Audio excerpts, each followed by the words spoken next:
नमस्कार दोस्तों। आज हम लोग अभी इस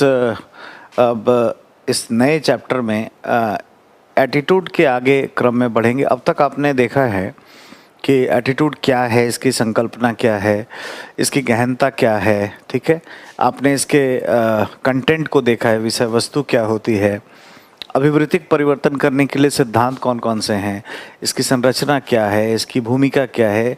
आपने ये भी देखा है कि अभिवृत्ति जो है इसकी विशिष्टताएं क्या हैं। फिर हमने अभी परसुएशन पे बातचीत किया है। फिर सोशल इन्फ्लुएंस में दो एरिया हम लोगों ने देखा, जिसमें social facilitation and social loafing हमने देखा था। और अभी हम लोग जानेंगे कन्फॉर्मिटी। कन्फॉर्मिटी या अनुरूपता क्या होती है।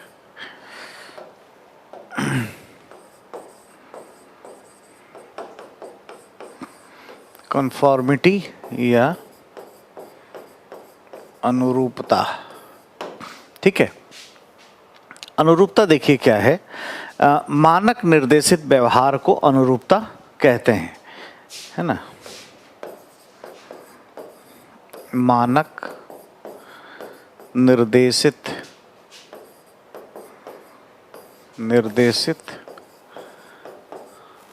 व्यवहार जिससे अभिवृत्ति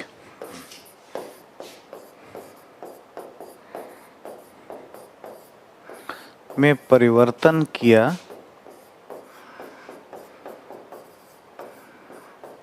जा सके, है ना। ये क्या है, एक स्टैंडर्डाइज एक बिहेवियर है, ठीक है, जिसमें हम लोग देखते हैं मानक अगर कोई बन जाता है तो उसकी के अनुरूप मनुष्य नकल करके व्यवहार करता है। अब हम ये देखेंगे कि मनुष्य मानक निर्देशित व्यवहार ही क्यों करता है, ये हम लोग जानेंगे, ठीक है। कोई अगर मानक बन जाए, कोई स्टैंडर्ड बन जाए, जैसे आप देखते कहीं पे नो एंट्री लिखा होता है या कहीं पे नो पार्किंग लिखा हुआ है, पुलिस का मार्क लगा है, तो वहाँ छोड़ करके कोई गाड़ी लगाता है तो बाकी कुछ एरिया छोड़ करके ही सभी लोग करने लगते हैं। यानी मनुष्य का व्यवहार क्या है, नकलची होता है, इमिटेटिव होता है। एक मानक अगर बन जाए तो हम उसका नकल करते हुए व्यवहार कर सकते हैं। और इसमें कुछ बातें हमें अभी ध्यान रखनी, ठीक है। जैसे ये मानक कैसे बनेगा, तो ये किसी भी तरीके से सामाजिक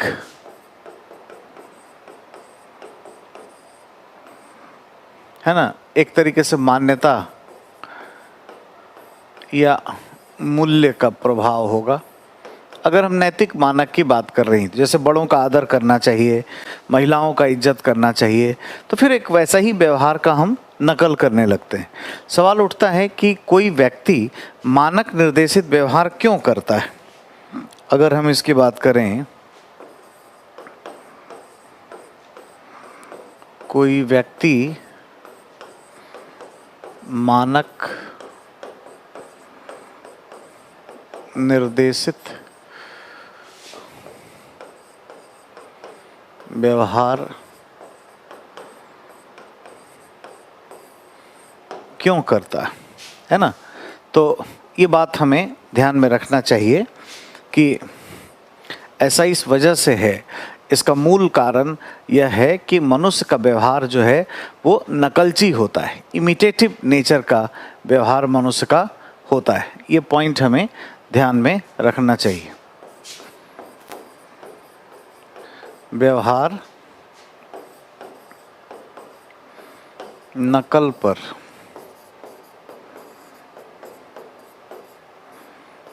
आधारित होते हैं, है ना। नकल क्यों करता है, क्योंकि ये लर्निंग है। लर्निंग क्या है, लर्निंग एक ऐसी प्रक्रिया है जिसमें कोई व्यक्ति एक दी गई परिस्थिति में कुछ नए कंटेंट या नए कोई विषय वस्तु सीखता है और उसके आचरण या व्यवहार में परिवर्तन आता है। तो लर्निंग या अधिगम में से एक लर्निंग होता है इमिटेटिव लर्निंग। इमिटेटिव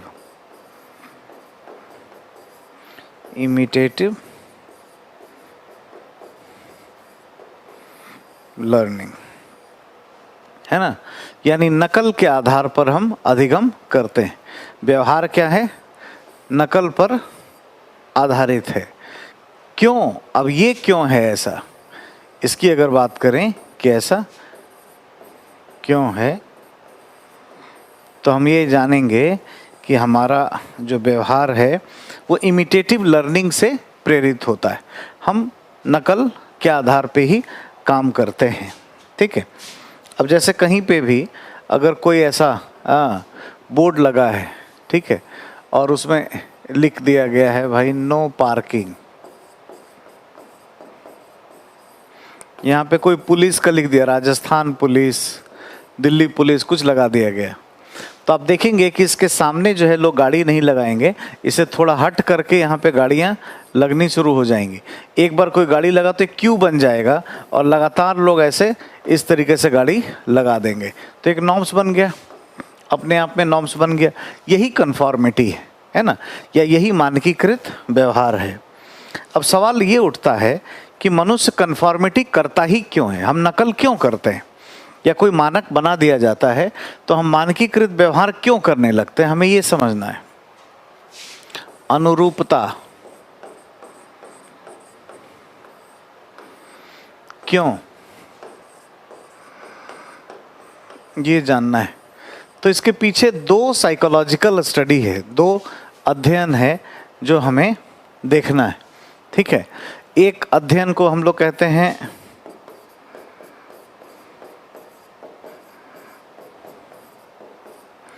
ऑटोकाइनेटिक इफेक्ट, ठीक है। ये जो है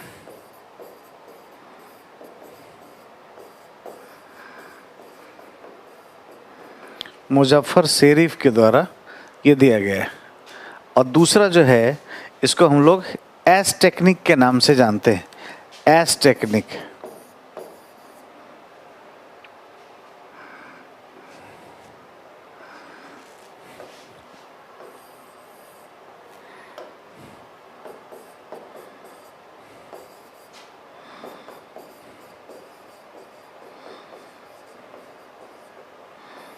ठीक है, और ये जो है सोलोमन एस के द्वारा, सोलोमन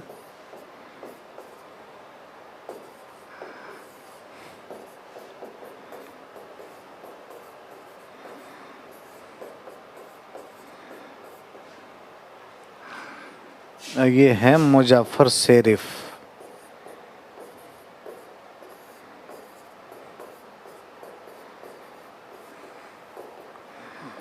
ठीक है।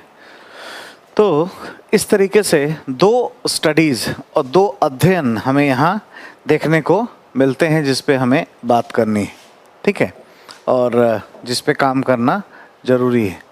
पहला है ऑटोकाइनेटिक इफेक्ट और दूसरा है एस टेक्निक, ठीक है। एक एक करके देखते हैं। सबसे पहले ये ऑटोकाइनेटिक इफेक्ट में क्या हुआ है।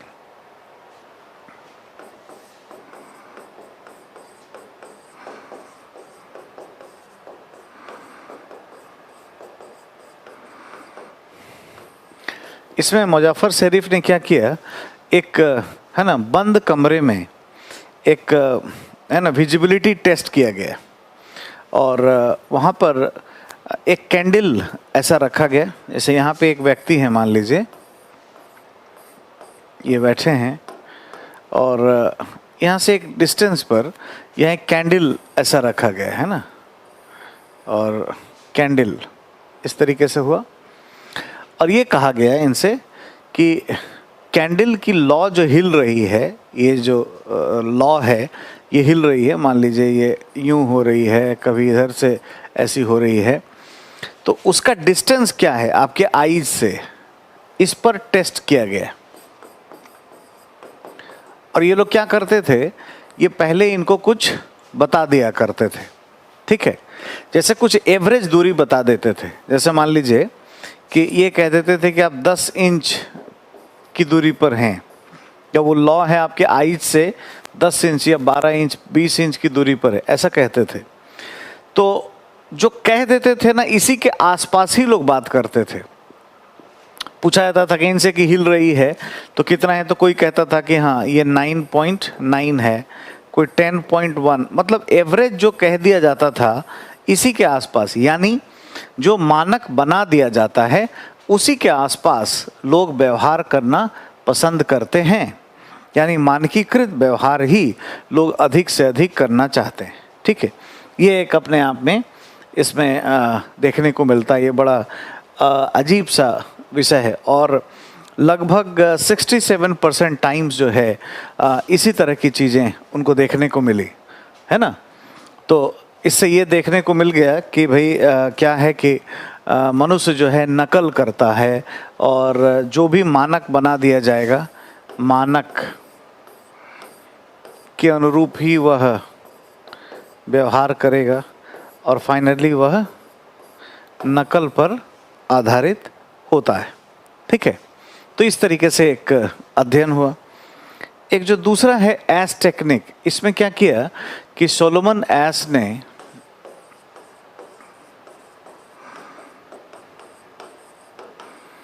इनका स्टडी है, इसमें क्या किया, इसमें भी विजिबिलिटी टेस्ट किया गया। जैसे ये एक स्टैंडर्ड लाइन बना दिया गया, स्टैंडर्ड लाइन,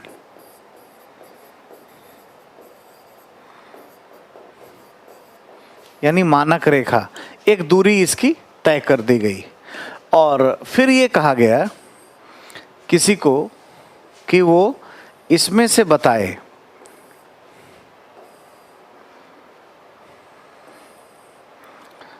ए, बी और सी, ये मान लीजिए 3 रेखाएं ऐसी दे दी गई और फिर लोगों को एक कमरे में बैठा करके ये पूछा जाता था कि स्टैंडर्ड लाइन के बराबर कौन सा आंसर सही है। ठीक है, ये क्वेश्चन होता था और एक कमरा होता था जिसमें 7 लोग होते थे। इसमें क्या किया जाता था, पहले व्यक्ति को ये कहा जाता था कि आपको गलत जवाब देना है जानबूझकर। ठीक है, तो जैसे स्टैंडर्ड लाइन पूछा गया किसी से, तो आप बताइए, तो उसने कहा ए, जबकि आपको दिख रहा है, मैंने हालांकि कोई मेजरमेंट नहीं किया है, बट बी के बराबर आपको दिख रहा होगा, एक्चुअल में है बी के बराबर, लेकिन उस पहले ने आंसर दिया ए। दूसरे को ये कहा गया था कि भले वो गलत लगे लेकिन पहला जो आंसर दे देगा आप वही कहना, तो उसने भी कहा ए। तीसरा से पूछा गया, वो भी ए। 5-6 लोगों से पूछा गया, सभी ने एक ही आंसर दे दिया ए। तो जो सबसे आखिरी व्यक्ति था उससे कुछ नहीं कहा गया था और उसी पर टेस्ट चल रहा था।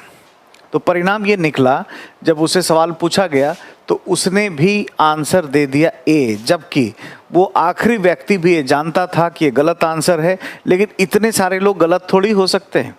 जैसे आप कभी केबीसी में देखते हैं कि पूरा जनता वोटिंग कर देती है, तो जो हॉट सीट पर बैठा है वो भी कंफ्यूज हो जाता है। अगर वो सही जवाब जानता भी है तो जनता के साथ ही जाना चाहता है, क्योंकि इससे ये बात उभर कर सामने आती है कि भाई इतने ज़्यादा संख्या में जो लोग हैं ये कोई झूठ थोड़ी बोलेंगे, या इतने सारे लोग नालायक थोड़ी हो सकते हैं। एक इस तरह की भावनाएं देखने को मिलती हैं, इसलिए लोग ज़्यादातर भीड़ के साथ जाना चाहते हैं।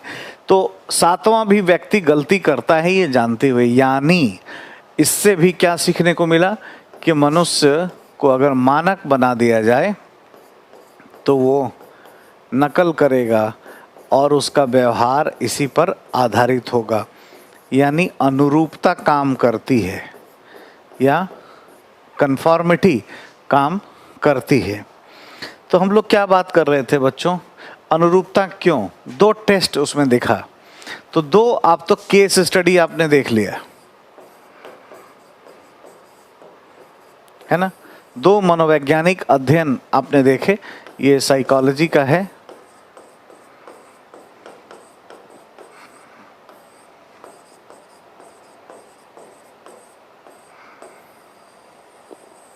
ठीक है, 2 स्टडी आपने देखे। इसके बाद जो है हम लोग तीसरी बात यहाँ पर करेंगे। कुछ और भी बातें हैं, हम लोग क्या देख रहे हैं, अनुरूपता मनुष्य क्यों करता है, या कन्फॉर्मिटी या अनुरूपता क्यों, हम लोग यही देख रहे हैं। 2 स्टडी हमने देखे, साइकोलॉजिकल स्टडी।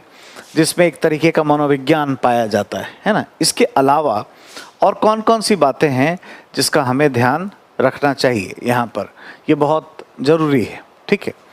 सबसे पहले कि मनुष्य क्या है, भीड़ में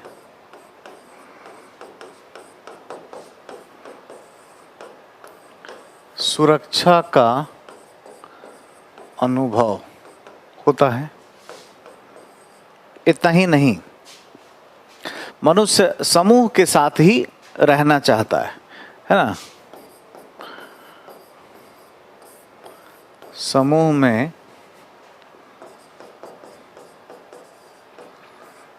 सुरक्षा के साथ मान्यता भी प्राप्त होती है, मान्यता भी प्राप्त होती है ना। जैसे हम भीड़ में होते हैं तो एक तरीके से रिकॉग्निशन भी इसमें पाया जाता है ना। मान्यताएं भी यहाँ पे मिल जाती हैं। अगर आप भीड़ से अलग रहेंगे तो लोग कहेंगे कि अरे बड़ा अजीब सा है, ये पता नहीं अजीब आदमी है ना। तो मनुष्य ये नहीं चाहता है, ठीक है। नेक्स्ट, अगर कोई मानक के अनुरूप कार्य नहीं करेगा तो आलोचनाओं से जूझना पड़ सकता है। मानक का पालन न करने से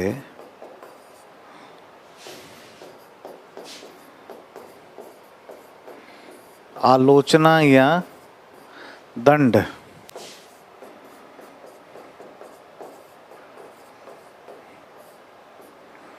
की संभावना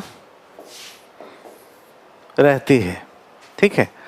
इतना ही नहीं, अगर हम देखें कि साइकोलॉजी ये कहती है कि अगर मानक के साथ जो एक नॉर्म्स बन गया अगर हम करते हैं तो पुरस्कार पाने की संभावनाएं होती हैं। मानकीकृत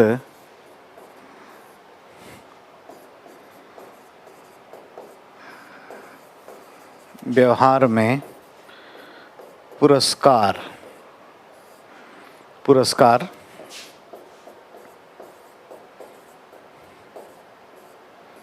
संभावित है ना। ये सारे फैक्टर्स हैं जो हमें ध्यान रखने चाहिए। तो कभी भी ऐसा पूछा जाए कि अनुरूपता क्या है और क्या कारण है, मनुष्य क्यों अनुरूपता का पालन करता है या मानकीकृत व्यवहार मनुष्य क्यों करता है, ठीक है।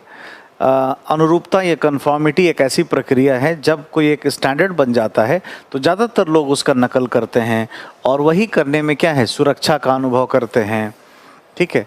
उन्हें मान्यता मिल जाए ये है, और ना करने से दंड की संभावनाएं हैं, और पुरस्कार पालन करने से पुरस्कार पाने की संभावनाएं हैं। ये सारी साइकोलॉजी काम कर रही होती है। प्लस ये जो 2 स्टडी है सोलोमन एस के द्वारा और ऑटोकाइनेटिव इफेक्ट में मुजफ्फर शेरिफ के द्वारा बताया गया, इन दोनों स्टडीज़ के द्वारा भी इस बात को स्पष्ट किया गया है।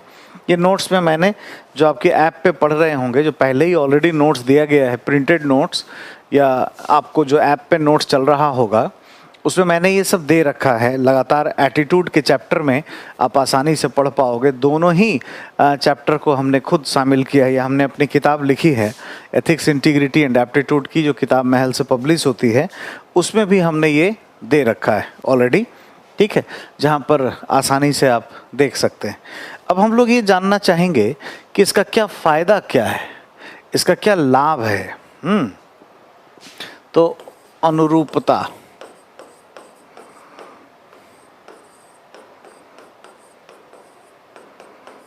का लाभ क्या है, मतलब कहाँ पर, तो बेसिकली एडमिनिस्ट्रेशन में, प्रशासन में क्या फ़ायदा है इसका, ये जानना ज़रूरी है।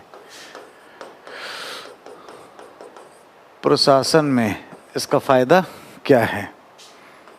सबसे पहले प्रशासन में अनुरूपता से क्या फ़ायदा है कि कोई भी वस्तु ऑब्लिक सेवा की आपूर्ति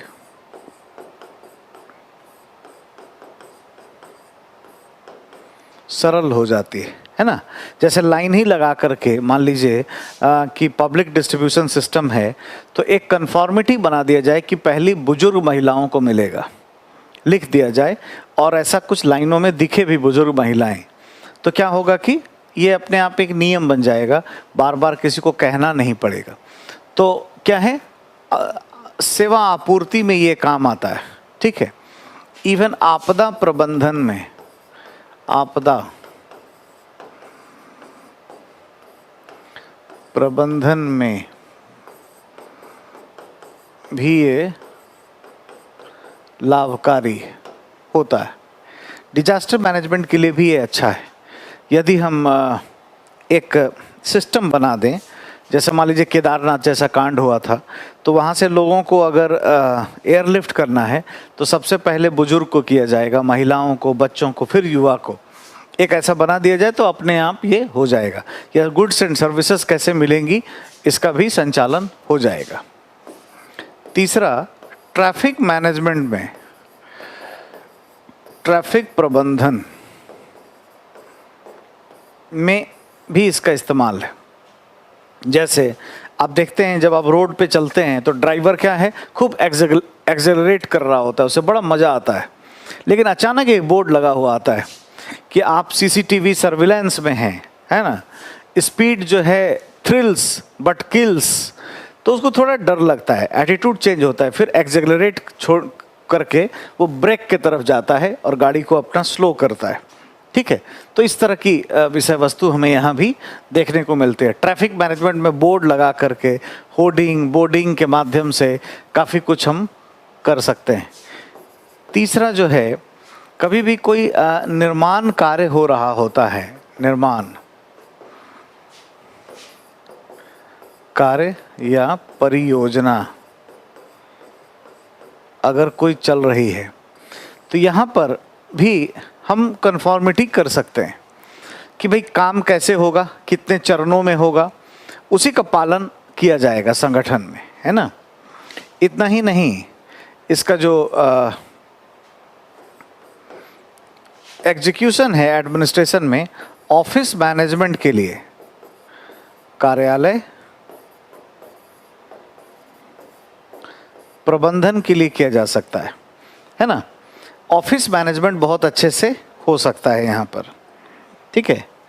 मतलब फाइलें कैसे रखी जाएंगी, जो सबसे मोस्ट इम्पॉर्टेंट फाइल है वो सबसे पहले होगी, या वो कैसे रखी जाएगी, जो गोपनीय फाइल है सुरक्षा की दृष्टि से जिसका ध्यान रखना बहुत ज़रूरी है, ये तमाम चीज़ हम कन्फॉर्मिटी के माध्यम से करते हैं और उसका भी मैनेजमेंट हम यहाँ पर कर सकते हैं।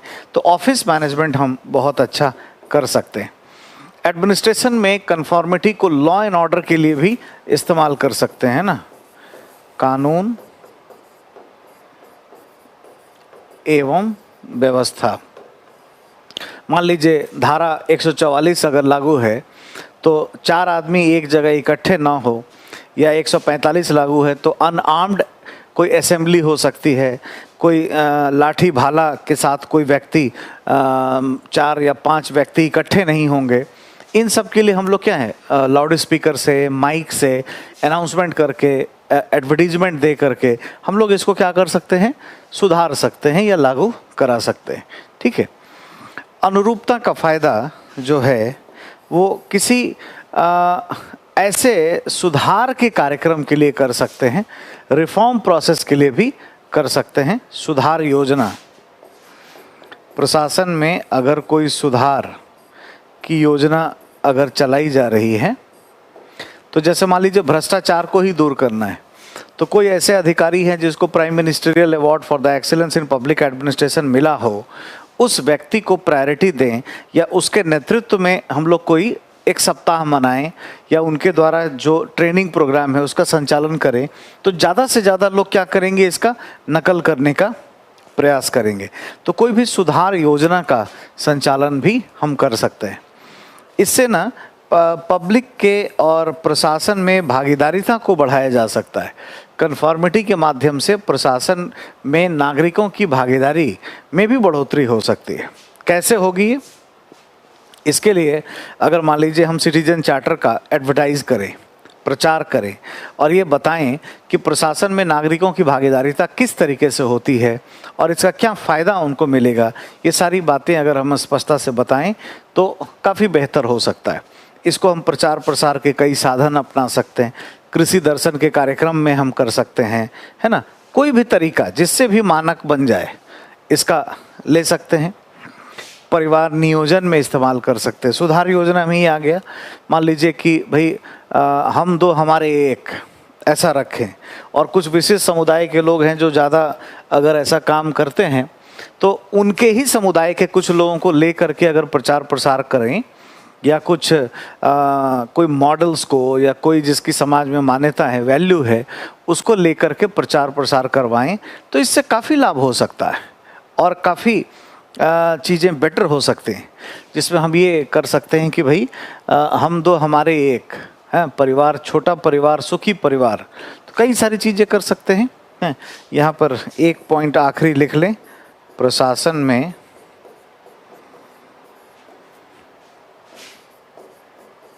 नागरिक भागीदारी।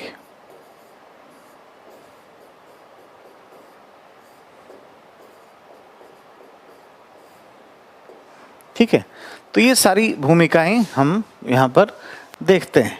ठीक है, एग्जैक्टली अब हमें ये ध्यान देना है और इस बात को सीखना है कि कंप्लायंसेस क्या होता है या कंप्लायंस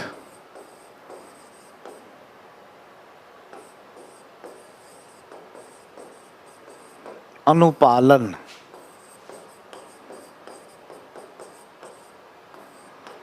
अनुरूपता क्या थी भाई? अनुरूपता क्या थी? तो मानकीकृत व्यवहार या मानकीकृत आचरण। ठीक है, कंप्लायंस या अनुपालन क्या कहलाता है? जब मानक अनुपस्थित हो, जब मानक अनुपस्थित हो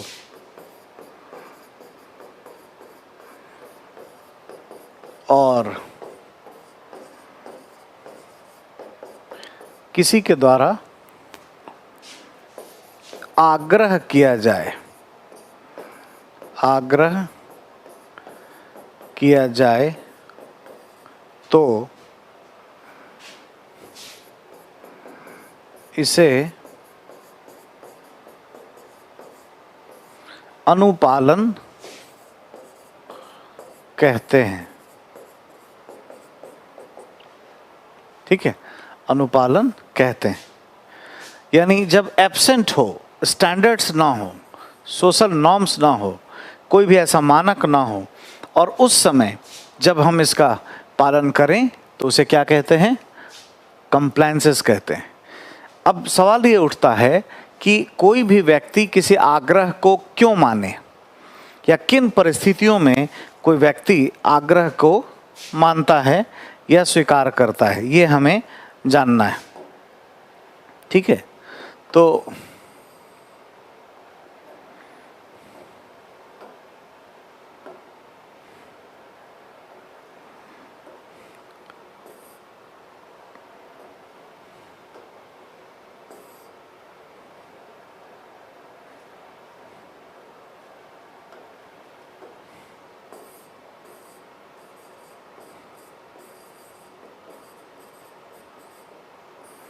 कंप्लायंसेस कब होगा?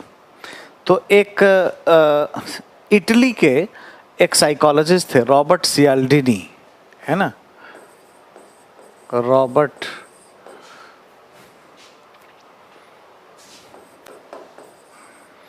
सियाल्डिनी, है ना। इन्होंने कुछ बातें बताई हैं जो हमारे लिए बड़ा इम्पोर्टेंट है। ठीक है, और कुछ चीज़ें इन्होंने बताई हैं जिसकी वजह से ये होता है। ठीक है, क्या क्या है वो इस पे ध्यान देना है। कंप्लायंसेस कब होगा? जब फ्रेंडशिप बिहेवियर किया जाएगा।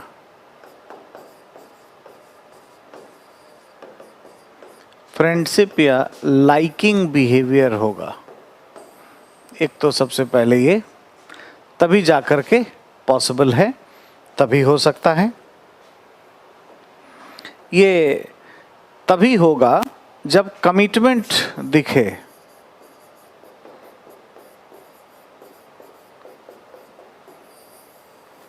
कमिटमेंट से होता है, कमिटमेंट कभी ध्यान रखना है।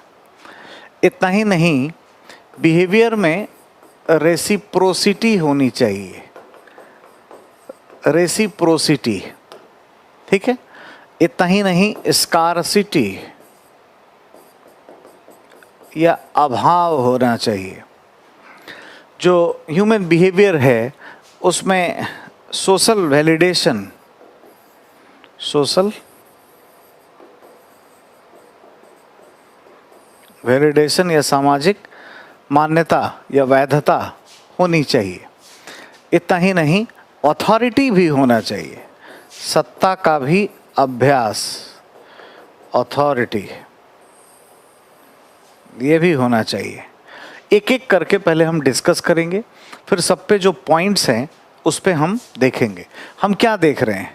देख ये रहे हैं कि कंप्लायंसेस क्यों करे कोई, कंप्लायंसेस क्यों होता है या कैसे होगा, क्या करने से होगा, ठीक है। कंप्लायंसेस कब होता है, आप ऐसा समझिए, कब या किन परिस्थितियों में होगा, तो फ्रेंडली बिहेवियर होगा तब। अब यहाँ फ्रेंडशिप का ये मतलब नहीं है कि दोस्त ही होना चाहिए। लाइकिंग बिहेवियर यानी अच्छा लगे, पसंद आए, कोई अगर पसंद आए, कोई मित्रवत व्यक्ति अगर है, जो अगर कोई आग्रह करता है, जैसे हम लोग देखेंगे कि हम लोग फ्रेंड्स के आग्रह को बहुत जल्दी मान लेते हैं, है ना। क्यों ऐसा मानते हैं? क्योंकि मित्र जो फ्रेंडशिप होती है उसमें अनैतिकता की संभावनाएं कम रहती हैं और वहाँ पे ट्रस्ट एंड कॉन्फिडेंस बहुत ही ज़्यादा रहता है, बहुत ही ज़्यादा उनमें बिलीव होता है कि ये जो बात कह रहा है ये बिल्कुल सही है, तो ट्रस्ट बहुत ज़्यादा होता है। इस वजह से हम ऐसा करते हैं। ये फ्रेंडशिप कब होगा या ये फ्रेंडली बिहेवियर कब होगा? जब कोई अनैतिक चीज़ें ना लगें, जब ट्रस्ट आए तब होगा। जब ऐसा लगे कि भाई कोई चीज़ हिडन नहीं रखा है, हाँ बड़ा ओपन है, ओपननेस जब दिखे तब ये पसंद आए। और ऐसा व्यक्ति कोई डिमांड करता है, कोई आग्रह करता है तो उस चीज़ को लोग स्वीकार कर लेते हैं। कमिटमेंट या प्रतिबद्धता, है ना।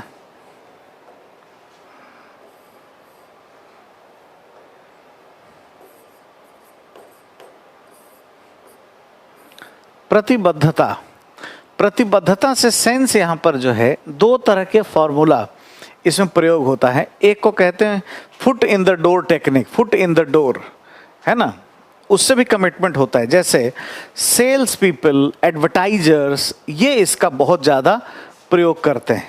जैसे आप देखोगे कि कोई गांव घर में सामान बेचने के लिए कोई आया है, वो क्या करता है कि बेल बजाया और कोई निकल रहा है, तो इससे पहले कि फोर वार्निंग हो उस व्यक्ति में और वो ये सोचे कि ये सामान बेचने वाला है, कुछ मुझे लूटने वाला है, वो तुरंत क्या है, जैसे ही दरवाज़ा खुलता है एक पैर अंदर डाल देता है। इसको कहते हैं foot in the door technique. तो जैसे ही पैर अंदर डाल दिया तो भाई आप तो कैसे करोगे, एक कमिटमेंट हो जाता है आपकी तरफ से भी कि चलो आ जाओ आ जाओ। या देखोगे कुछ लोग बहुत शातिर होते हैं, जैसे दरवाजे पे आ जाएंगे, क्या अंदर आने के लिए नहीं कहेंगे क्या? जैसे ही वो ऐसा कहेंगे अब हाँ हाँ प्लीज़ आइए आइए, तो क्या होता है, एक कमिटमेंट हो जाता है। और उसके बाद क्या है, लो बॉल टेक्निक पे जाना चाहिए। पहले बहुत आकर्षक चीज़ बताइए और बाद में बहुत कम आकर्षक दिखा दीजिए। जैसे कोई गाड़ी का बिक्री अगर हो रहा होता है, जैसे दिवाली में अगर कोई दिवाली बोनांजा आएगा तो उसमें गाड़ी का सेल आएगा कि एकदम ग्रैंड सेल है, बहुत ज़बरदस्त सेल हो रही है गाड़ियों की, और इसमें आप आइए अच्छे से, हैं, सब कुछ आप ले सकते हैं, आपका 40% कैशबैक हो जाएगा। कोई भी देखा, प्रभावित हो गया तो चला गया। अब जैसे ही वो किसी से चला गया ऐसे शोरूम में, तो उसने कमिटमेंट कर दिया, वहाँ जाते ही अब कुछ करना पड़ेगा अब कुछ ना कुछ गाड़ी खरीदेगा। वहाँ गया तो पता चला कि भाई सब गाड़ी में नहीं था, इसमें कंडीशन अप्लाइड थे, 15 लाख से ऊपर की गाड़ियों में था, बाकी में कैशबैक इतना नहीं है। तो अब उसका तो बजट छोटा है, तो अब लेकिन चूंकि गाड़ी खरीदने का मन हो गया है, कुछ करेगा, शोरूम में चला गया, तो उसका दिमाग में आ गया कहीं से लोन वोन लेके भी कोई छोटी मोटी गाड़ी जरूर खरीदेगा और उसमें भी कुछ जो बेनिफिट है वो लेगा। इसको कहते हैं लो बॉल टेक्निक। तो कमिटमेंट से भी आग्रह का पालन किया जाता है। अथॉरिटी का भी अभ्यास देखने को मिलता है। देखिए, कभी भी कोई आग्रह कोई गरीब आदमी करे, कोई निरीह करे, किसी के पास सत्ता नहीं है वो करे, तो उसका लोग जल्दी से पालन नहीं करते हैं। फॉर एग्जाम्पल, अगर मान लीजिए ट्रैफिक मैनेजमेंट के लिए, जैसे दिल्ली में मान लीजिए कि एक देखा ऐसा गया था कि जब कॉमनवेल्थ गेम हुआ था 2010 में, उस समय प्रतिदिन एक ट्रैफिक के जॉइंट कमिश्नर पुलिस आते थे और वो कहते थे कि भाई आप अगर 5 लोग हैं परिवार में, 5 गाड़ियां हैं, तो अलग अलग गाड़ी से मत जाइए, एक ही गाड़ी में 5 लोग जाइए। ऐसे डेली वो कमिटमेंट, डेली वो आ करके रिक्वेस्ट करते थे।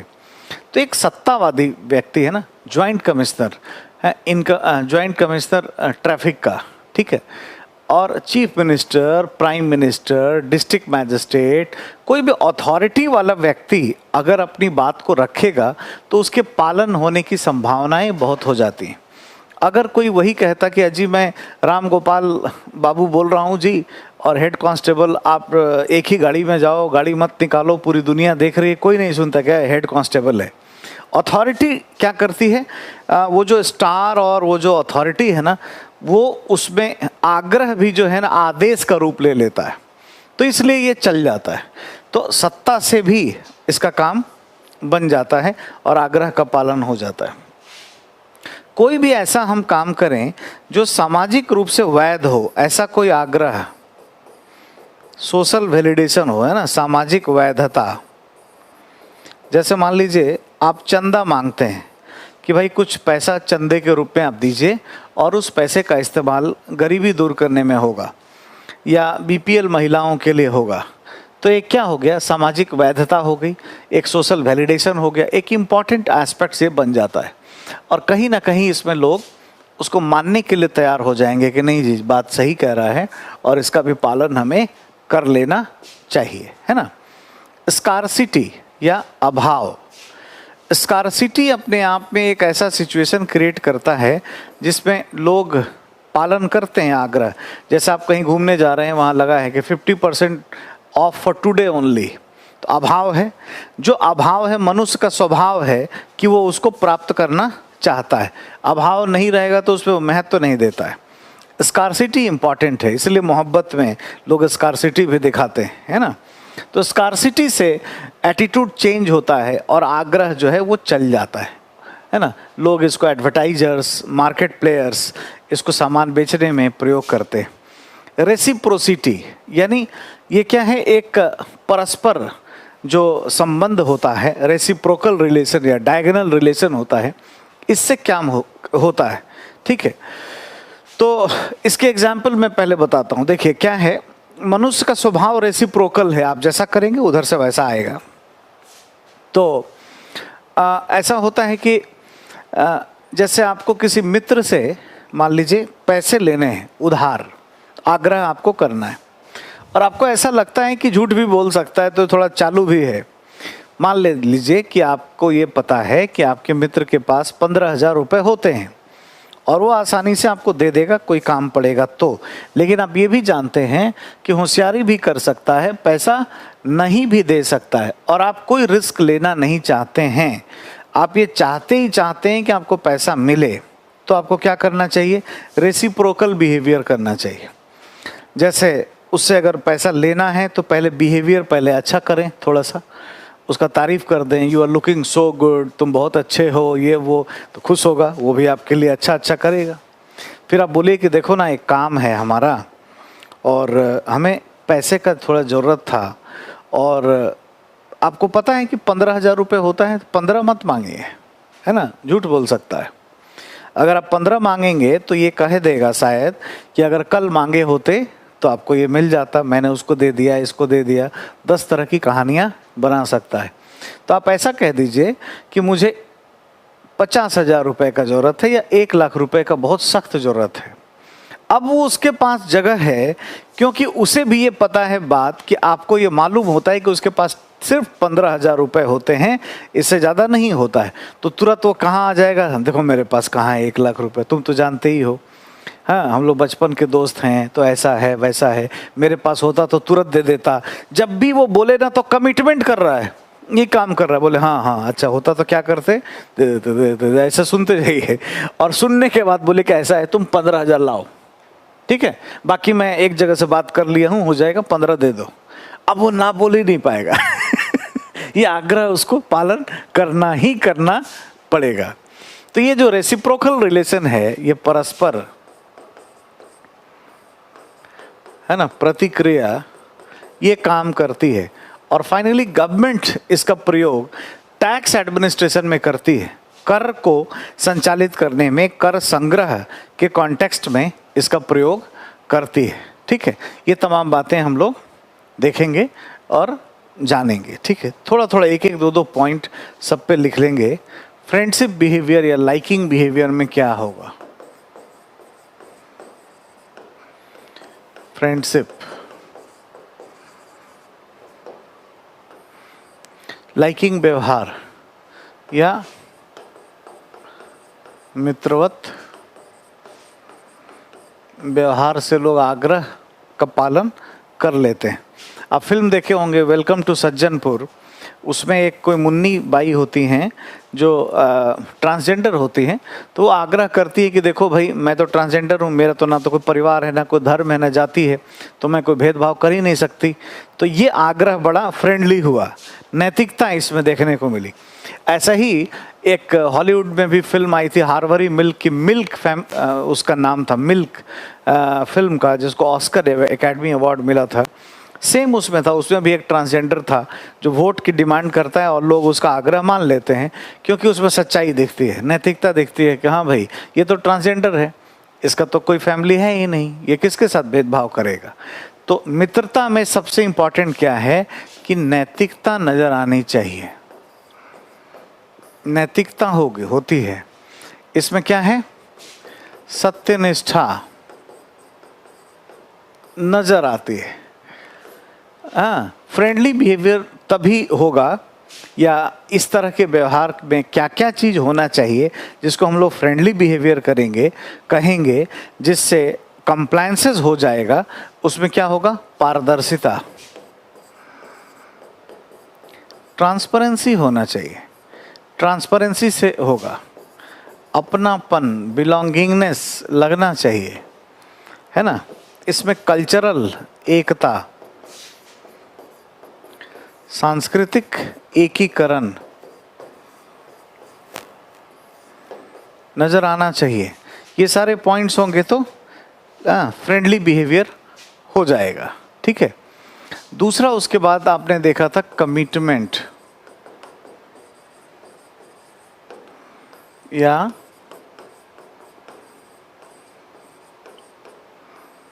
प्रतिबद्धता में हमने आपको कहा कि दो चीज काम करती है ना, foot in the door,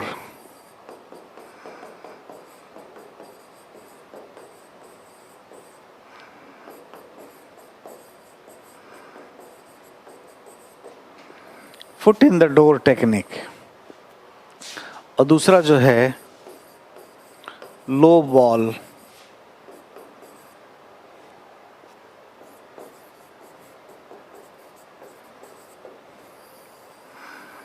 foot in the door technique and low ball technique. Foot in the door में क्या है कि पहले छोटा आग्रह, है ना, इसकी स्वीकृति के बाद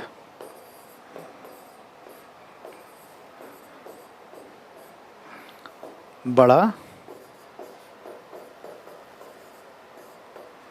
आग्रह। ठीक है, लो बॉल टेक्निक में पहले आकर्षक, पहले आकर्षक प्रस्ताव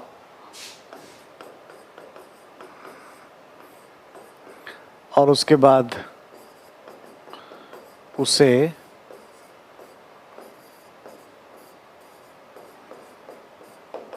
कम कर देना, है ना। जैसे आपको हमने गाड़ियों के लिए बताया कि 40% कैशबैक ऑन व्हीकल, है ना, इन दिवाली बोनांजा, और वहाँ गया तो देखा कि ऐसा कुछ था ही नहीं। तो उस केस में पहले आकर्षक और उसके बाद थोड़ा, उसके बाद कम, लो बॉल टेक्निक के तहत हम ये काम कर दे सकते हैं। तीसरा हमने देखा अथॉरिटी, अथॉरिटी या सत्ता।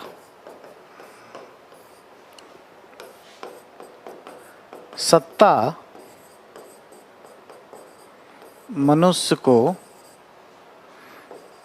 अभिप्रेरित करती है, अभिप्रेरित करती है, ठीक है। और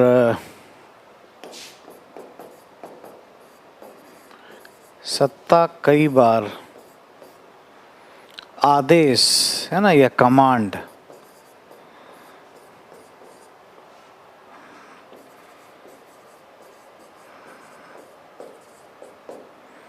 आदेश का रूप ले लेती है।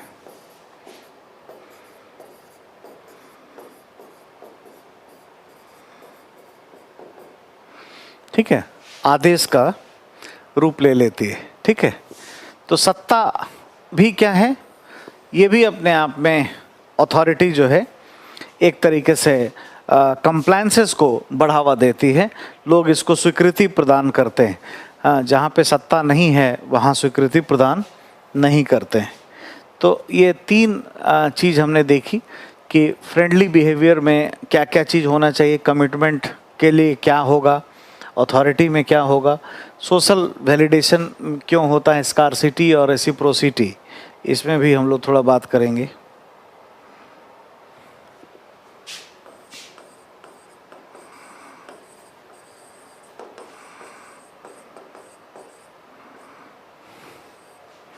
है ना, सामाजिक वैधता, सामाजिक वैधता, कोई भी मतलब सामाजिक मान्यता या सामाजिक नॉर्म, सामाजिक मान्यता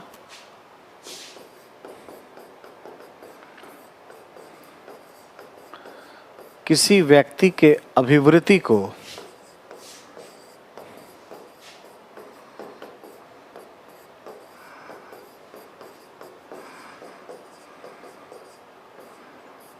प्रभावित करती है, ठीक है। सामाजिक मान्यता किसी व्यक्ति की के अभिवृत्ति को प्रभावित करती है। समाज के हित में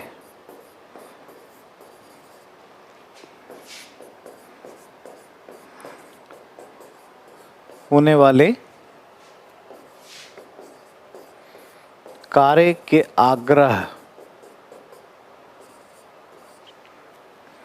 आग्रह को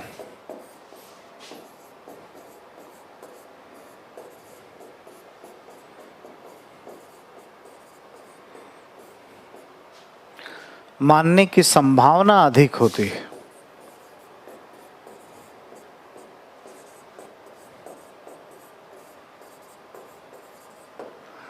तो इसलिए सोशल वैलिडेशन भी काम करता है और इस तरीके से हम चाहते हैं कि ये हो जाए, ठीक है। और इसके बाद जो है नेक्स्ट स्कार्सिटी,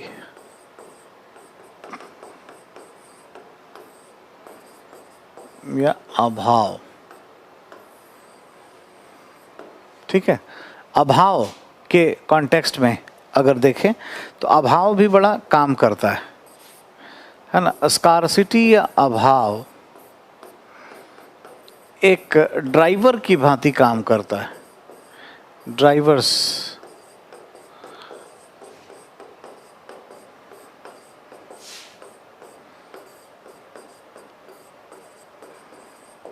है ना। मनुष्य अभाव को ही पाना चाहता है।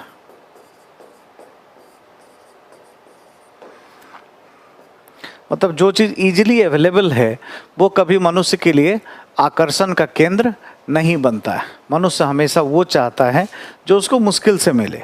ठीक है, तो स्कार्सिटी भी अपने आप में एक महत्वपूर्ण विषय हो जाती है। और फाइनली हमें क्या देखना है, और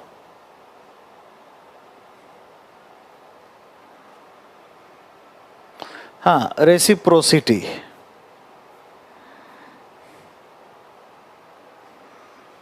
ठीक है,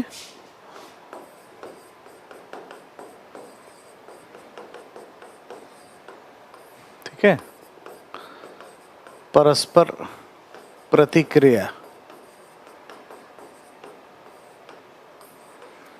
इसमें क्या क्या काम करता है? मनुष्य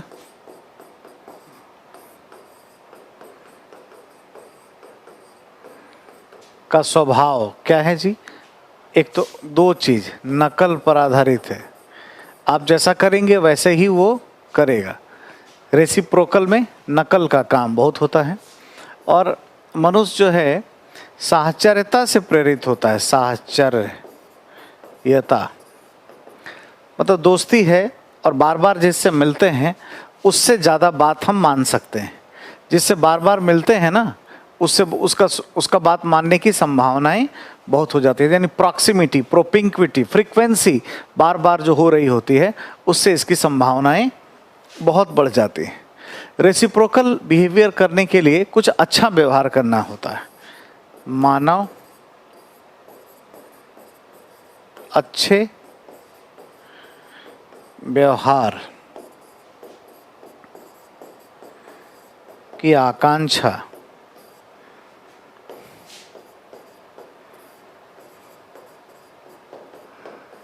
करता है।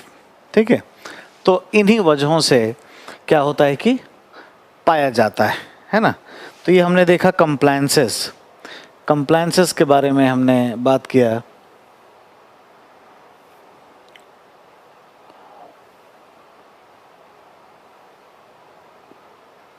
ठीक है, इस चैप्टर में हमने ये देखा कि कंप्लायंसेस क्या है, कंप्लायंसेस कब होगा।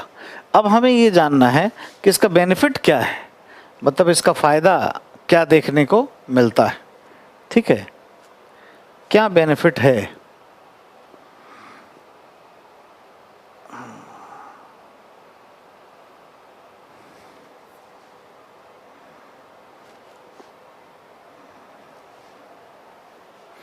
कंप्लायंसेस के लाभ, अनुपालन के लाभ क्या है, हमें ये जानना है। आग्रह से क्या होगा? तो सबसे पहला, टैक्स एडमिनिस्ट्रेशन में टैक्स कलेक्शन सबसे ज़्यादा अगर इसका कोई प्रयोग कहीं होता है ना, हम केस स्टडी में इसके लिए बात करेंगे और आपको टैक्स कलेक्शन की बातें दिखाएंगे, है ना। या कर संग्रह,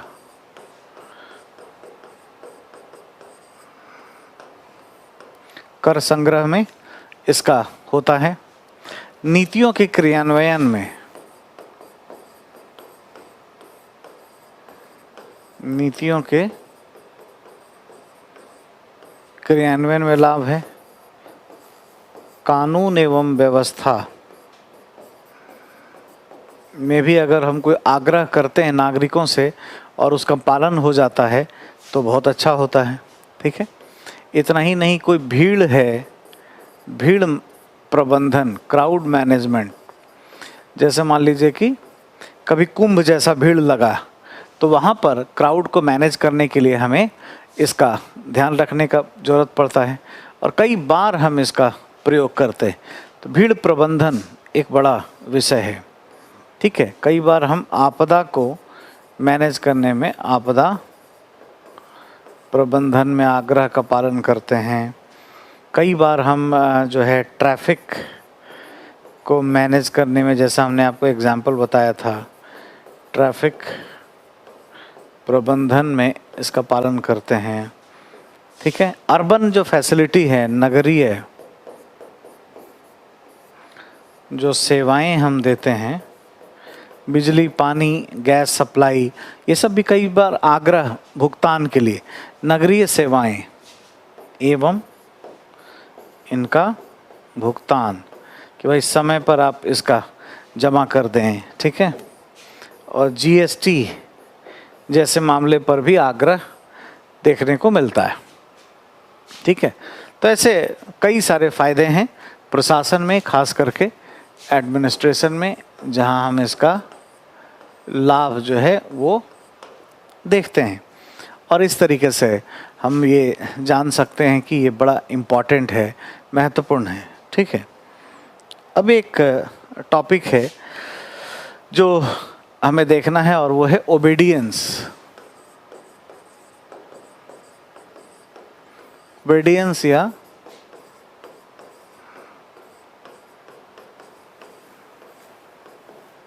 आदेश पालन, है ना, छोटा सा है। आदेश पालन क्या है? जब मानक भी ना हो और आग्रह भी ना हो, हाँ, कोई व्यक्ति भी आग्रह ना करे, तब अगर किसी व्यक्ति के द्वारा दिए गए निर्देश का पालन हो जाए तो उसे ओबीडियंस कहते हैं। ठीक, मानक एवं आग्रह की अनुपस्थिति में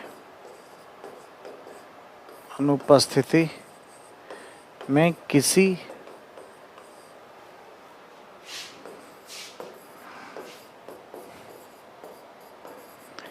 के निर्देशन का पालन, आदेश पालन या आज्ञा पालन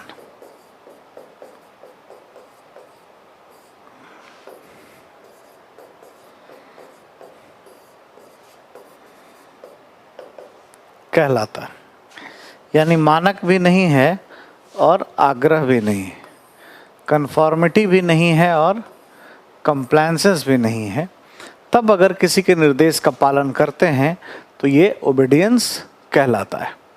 हमें ये जानना है बच्चों कि आज्ञा पालन मनुष्य क्यों करता है।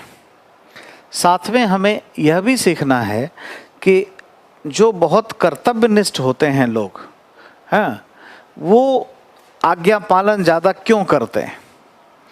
कई बार कोअर्सिव आज्ञा या आदेश का भी पालन क्यों करते हैं। फॉर एग्जाम्पल कि जैसे पुलिस वाले हैं, पुलिस वाले गोली मारने वाला काम, दंड देने वाला काम क्यों करते हैं। ठीक है, जैसे कोई भी पुलिस वाला ये देखता है कि कोई छात्र का आंदोलन है या किसान का आंदोलन है, तो ये हमारे छोटे भाई बहन जैसा लग रहा है, फिर भी उसको डंडे क्यों चला देता है, क्यों उसको मारने पीटने का प्रयास करता है। ठीक है, ये सभी इसके पीछे की साइकोलॉजी क्या है, इस बात को हम समझेंगे कि दंड देने वाली भी बातें क्यों देखने को मिलती हैं। इसके पीछे एक अध्ययन है और वो अध्ययन जो है स्टैनले मिलग्राम के द्वारा किया गया है।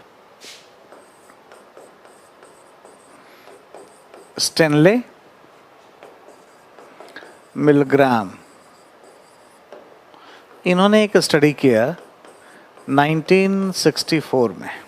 ठीक है, और स्टडी ऐसा किया कि इसमें एक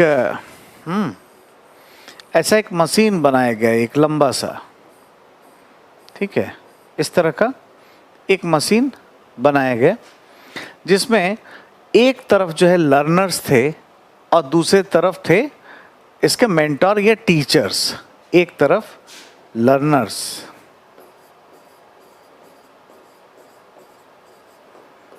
है ना, ये एक मशीन था जिसमें वॉइस के एक्सेंट के बारे में बात हो रहा था, और यहाँ थे टीचर्स या एजुकेटर्स। अब यहाँ पर कुछ बटन ऐसा दिया हुआ था, है ना, टीचर्स को ये बटन दबाना था यदि कोई लर्नर यहाँ पर अगर ये कोई नन्हा मुन्ना सा बच्चा है, ये अगर गलत कोई शब्द का उच्चारण किया तो यहाँ बिजली का करंट उसको देना था। ये सब जो बटन था इससे क्या होता था, विद्युत आघात दिया जाता था, विद्युत आघात। ठीक है, तो अब जैसे एक्सेंट सिखाने वाला ये ट्रेनिंग प्रोग्राम था और ये जो मशीन लगी हुई थी, दिख नहीं रहा था टीचर्स को कि लर्नर्स पर क्या बीत रही होगी, लेकिन इसको कहा गया था कि भाई आपको अपना कर्तव्य पालन करना है।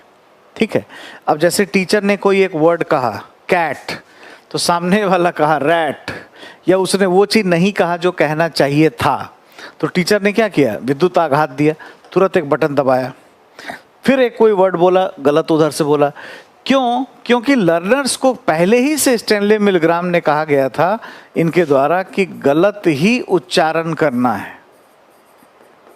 गलत उच्चारण करना है, ये बोला गया था। ये देखने के लिए कि टीचर अपने कर्तव्य का पालन करते हैं या ये नहीं करते हैं, ये कर्तव्य का पालन करते हैं या नहीं करते हैं, ये जानना इसके पीछे का लक्ष्य था। ठीक है, तो ऐसा होता था कि जैसे ही कोई गलत ये शब्द बोलते थे, चूंकि सिखाया गया था गलत बोलने के लिए, तो टीचर के द्वारा खूब प्रेस किया गया। टीचर को ये लगा कि बेचारा परेशान हो गया होगा, उसके बाल वाल खड़े हो गए होंगे, फिर भी वो बटन दबाता रहा। इसका ये निष्कर्ष निकलता है कि जो जितना कर्तव्यनिष्ठ होगा वो उतना ही ज़्यादा कोअर्सिव आदेश का पालन कर देगा, उतना ही ज़्यादा दंडात्मक जो है वो जो आदेश हैं उसका पालन वो करेगा। इसीलिए पुलिस वाले ये जानते हुए भी कि सामने हमारे छोटे भाई बहन जैसे स्टूडेंट्स दिख रहे हैं, लाठी चार्ज कर देते हैं, गोली मार देते हैं, क्योंकि वो तो अपना कर्तव्य निभा रहे होते हैं। कर्तव्य परायणता उनको उस आज्ञा पालन करने पर मजबूर करती है। ये बहुत इंपॉर्टेंट बात है, यहाँ पर ध्यान देने के लिए। ये स्टैनले मिलग्राम के अध्ययन से सीखने को मिलता है। इसका कंक्लूजन ये है, मैं अलग कलर से यहाँ पे लिख देता हूँ। कंक्लूजन ये है कि कर्तव्य परायणता, आज्ञा पालन पर बल देती है। ठीक है, जो जितना ड्यूटीफुल होगा, dutifulness leads to the obedience, that is the conclusion of the Stanley Milgram's study. ठीक है, तो ये इनके पीछे का एक परिणाम है जो हमें ध्यान रखना चाहिए, है ना। और इसके अलावा क्या ऐसा चीज़ है जो आदेश पालन या आज्ञा पालन पर बल देता है, इसके पीछे और साइकोलॉजी क्या है, इस बात को हमें समझना है। ठीक है, और जानना है। नेक्स्ट हम ये देख रहे हैं कि भाई कोई आज्ञा पालन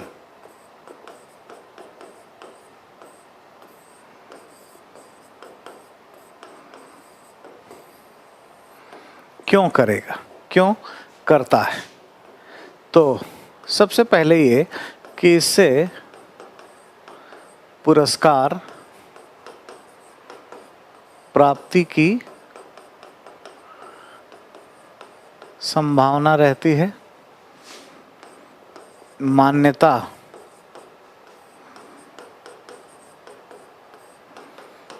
प्राप्ति की भी संभावनाएं रहती हैं, सरकार में अच्छा पद मिल सकता है। ठीक है, शासन द्वारा बेहतर वेतन, है ना, पद इत्यादि की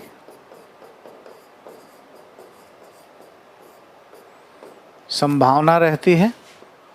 इतना ही नहीं, जो व्यक्ति आज्ञा पालन करता है वो एक तरीके से सामाजिकरण हो जाता है। कोई आदेश दे रहा है तो उसका बात मान लो, सोशलाइज हो जाता है। परिस्थिति के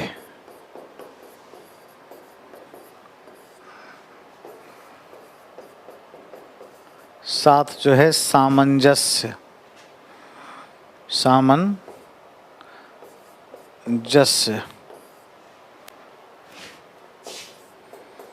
को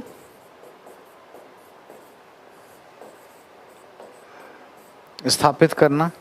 और भाई भविष्य अच्छा होगा, फ्यूचर को देख करके मनुष्य भविष्य की बड़ी चिंता करता है। भविष्य बेहतर होगा, ऐसी संभावनाएं जो हैं यहाँ पर देखने को मिलती हैं। तो ये सारे पॉइंट्स इसके पीछे हैं और ये मोस्ट इम्पॉर्टेंट पॉइंट्स अब हैं कि ऐसा हम क्यों करते हैं। ओबीडियंस का क्या फ़ायदा है? पुलिस एडमिनिस्ट्रेशन में भी नीतियों का क्रियान्वयन हो जाता है ना, एक सिस्टम बना रहता है, प्रशासन में एक पूरा सिस्टमैटिक तरीके से काम करने का अप्रोच देखने को मिलता है। ये तीनों बड़े इंपॉर्टेंट थे, कंफॉर्मिटी, कंप्लायंसेस एंड ओबीडियंस। इन तीनों के बीच अंतर पूछ सकते हैं कि अनुरूपता, अनुपालन और आज्ञा पालन में अंतर बताएं और तीनों की प्रासंगिकता में प्रासंगिकता भी बताएं। कई बार कुछ वर्ड दे देंगे और डिफरेंस करने के लिए, उसमें ओबीडियंस वगैरह बड़ा इंपॉर्टेंट होगा, ये ध्यान रखिएगा। ओबीडियंस, कंप्लायंस और कंफॉर्मिटी, इनके बीच में अंतर करने को बहुत बताते रहते हैं, इसका ज़रूर ध्यान रखिएगा। तो इस क्लास में इतना ही था, फिर हम लोग अभी नेक्स्ट इससे आगे अभी मोरल एटीट्यूड और पॉलिटिकल एटीट्यूड देखेंगे। ठीक है, थैंक यू।